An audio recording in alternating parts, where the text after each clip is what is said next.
Yes, ladies and gentlemen, it's Joel Beya here, and boy oh boy, it's been a hectic week on the 5 channel. Welcome to all the new subscribers. If you haven't subscribed, please make sure you do so and put on the notifications. And after this video, make sure you watch the 5 Formations episode with Rio and Culture Cams. They discuss the Man United versus Arsenal games, the disallowed goals, the goals that were allowed, and everything else within the game. So please make sure you check it out after this video. Gets the ball around this area, an area where Lukonga would probably be patrolling. And they were playing offside. And they were playing offside. Yeah, Saliba, I believe it was here. Ben White kept everybody on side. So you've got a situation, literally, how we've got it here, where the man is just running now. Eriksen's got a free rein. Yes, ladies and gentlemen, we are back. Myself, Joel Beya, with my guy, Mr. James Redmond. Now, you had an excellent video that you did on the channel last time. Rio absolutely loved it. I loved it. The 5 audience loved it. Can you imagine? Man United fans gave you props. They said you know about football, bro. How did that feel? Hey, they've been all right with me lately. The United fans, they've been commenting on my videos like, do you know what, James? I don't like your team, but I like you. Your sound so nice one, people. I appreciate it. I try and, Joel, I try and be as balanced as I humanly possibly can. There's always going to be a little bit of bias that comes into it. Of course. But the difference over the past 1 or 2 years, which is maybe why Manchester United fans have had a bit of a distaste towards me, is because I've been saying that the team have been playing terrible. They haven't had a structure, they haven't had a style of play, and they haven't had the individuals. They've had the big names, but they haven't had that cohesiveness within their squad. Now, Erik ten Hag has brought that in abundance, but anyway, I'm not here to talk about what they're doing well. I'm here to talk about Liverpool. I mean, it's funny because before we go into Liverpool and their current performances this season, you actually met up with Rio on the weekend, didn't you? Like, you got a video, you did a video with Rio on your channel, but he actually requested to meet you after the Everton versus Liverpool game, and you got to go to his trailer, and whatever you guys did, it looked like it was a lot of fun, actually, if I'm honest with you, man. It was, honestly, mate, what a proper sound fella. Like, you know that anyway. You know that he's going to be sound enough. But when you walk into the stadium and, listen, mate, I'm a normal person. I'm about to meet arguably, the best centre-back in the Premier League history. And Joel, I'm a huge football fan, so I was a bit nervous, lads. And the video that we done together was really, really good. Honestly, I can't wait to meet him again. Really top bloke. Stuff, man. Personally, I'm a William Saliba fan, but that's for the Bible 5. You saw the video, they're gonna get me. You need to swear it, lads. You need to swear it. I went as far to say Virgil van Dijk's #1 fan in my video with Rio, but you need to swear your Saliba show. Yeah, here's a show for you. Joe Gomez at 21 was better than Saliba is. Just saying. Have I opened a lid? We'll discuss that offline. We'll discuss it offline. But Liverpool Football Club, it's not been the greatest start. Now, different people got different reasons as to why that could be the case.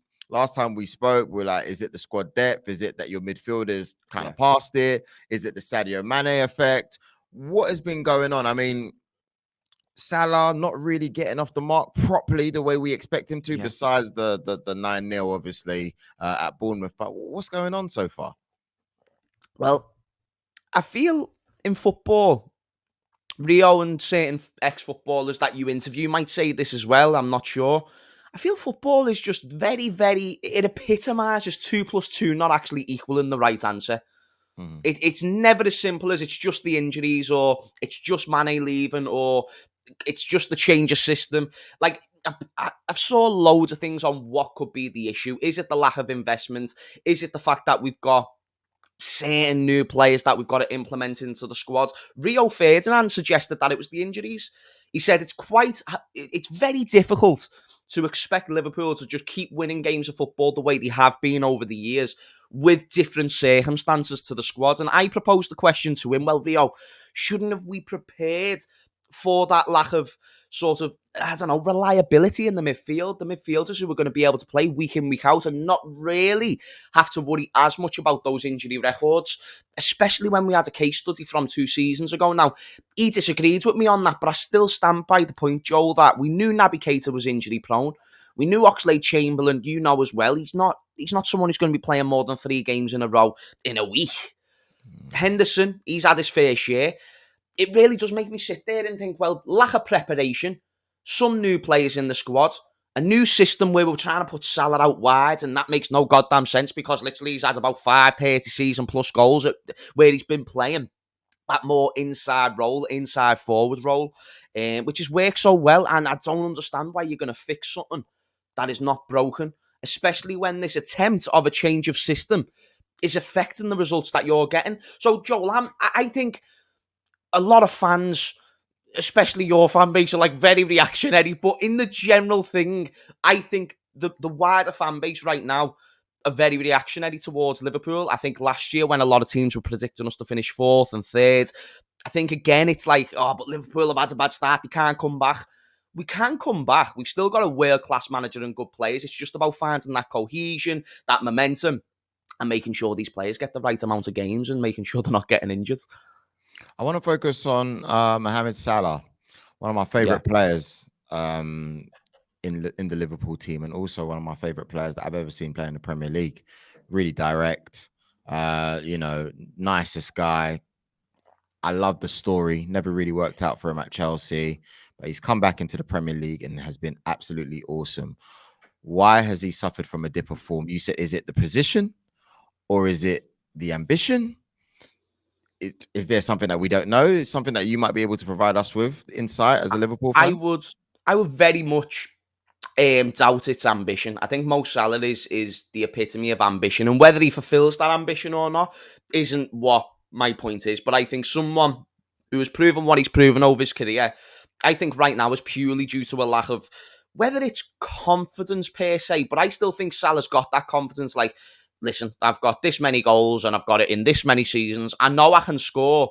What's the main thing that we need to identify on why he's not scoring goals? I think one, even Pep Linders came out and said, listen, we're trying to make him a more creative player. That's why last season, people forget, he actually got the most assists as well. In Europe this season, he's created the most chances out of all the attackers in the top 5 leagues, at least from before the last game that we played. So what I'm trying to suggest is it's okay to try and make Salah more creative. It's okay to not just try and give him the volume of chances, because really, you want to give that to Nunez. But Salah has been so well-rounded on getting those goals that would it even be a bad idea to switch it up? Let him be an inside forward at times. Let him switch it up when the team are trying to basically hound on him and get 2 or 3 players there. Then move him out wide. Then put the ball into the box to Nunez. I do feel like it's a mixture of the system change, but also us not providing Salah with the chances that we've been providing him, which has made him the player that he is now. And Salah is very much someone who relies on his goals for his confidence. If he's getting goals, mate, Liverpool are winning football matches. And you said what was Liverpool's problem before. It's not just Mo Salah. It's not just Trent. It's not just Van Dijk. It's the fact that we're not putting the ball in the back of the net. The worst thing, Joe, you can do in football is not score goals. Think about it, because even in 13-14, when Liverpool had Suarez, Sturridge, Sterling, we had Skirtle and Mamadou Sakho at the back, lad, which is sound if you're competing for 7th. But it's defo not sound for league titles. But because we had the attack, Joel, have you heard the saying, defence, what is it? You know what I mean? Defence something wins you league title, because we never had a defence. And that's why in this instance, I think it's even worse that we have an okay defence at times, because I think Van Dijk and Gomez were a lot better against Everton, but we don't have them goals going in at the other end. And hopefully with Nunez back and Jota back, hopefully we see a change, lads. But here's the confusion for me, right? Firmino, as far as I'm concerned, he's been getting in the goals.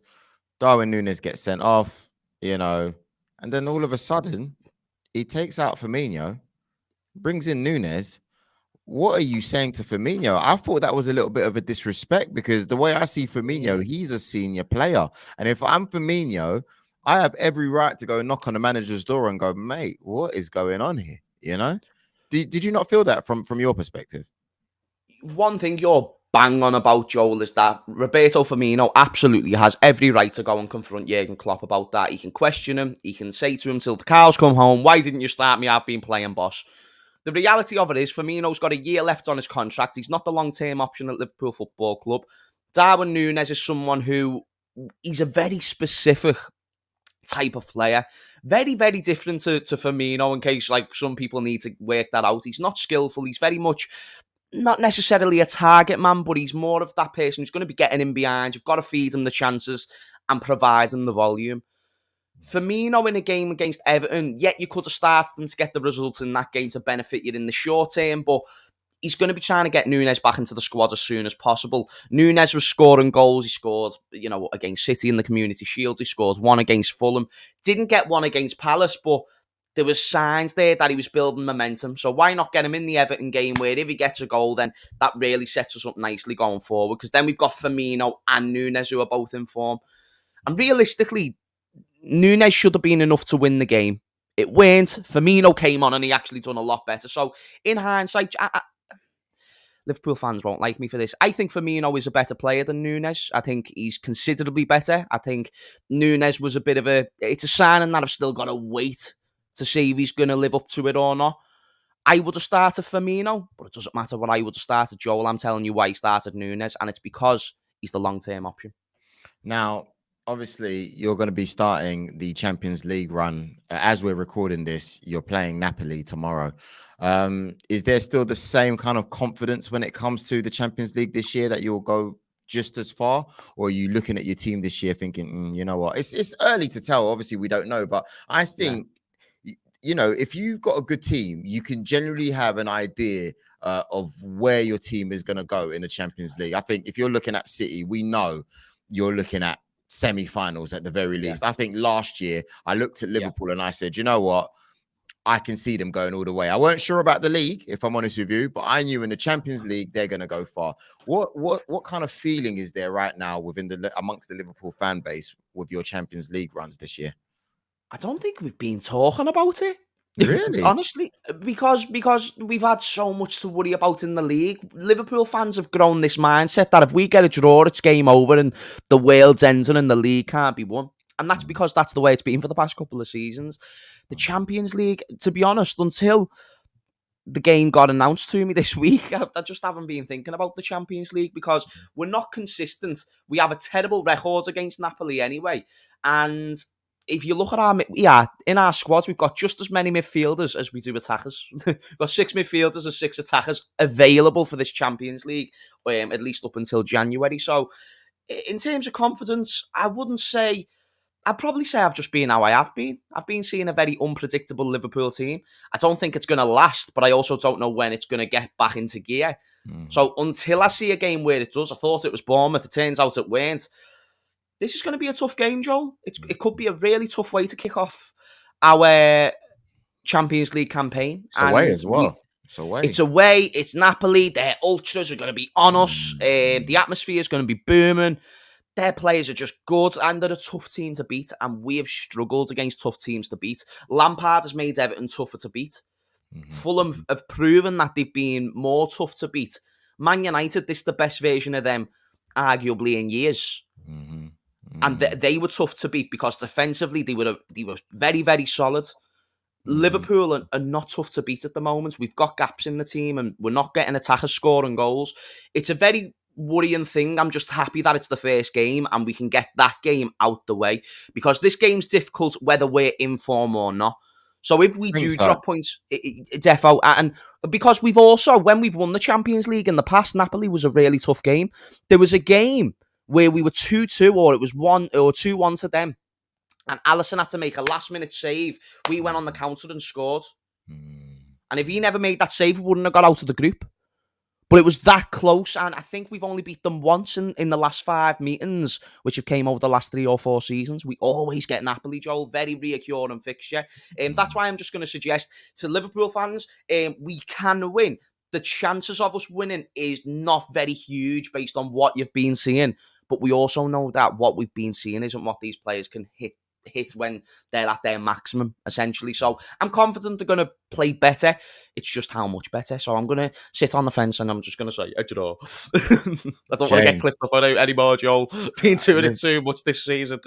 Mate, the United fans are probably loving this at the moment. It's hilarious. But you know what we'll do, James? We'll catch up next week after Liverpool play Ajax. So you've got Liverpool Wolves first, which I think could be tricky, in your current form. But then you've also got Ajax. I'm interested to see, how they do this season as well in the Champions League. So we'll make sure that we have a chat with you on next Wednesday and see how you're feeling then. James, you are a top man, boss man, as you guys say up in Liverpool.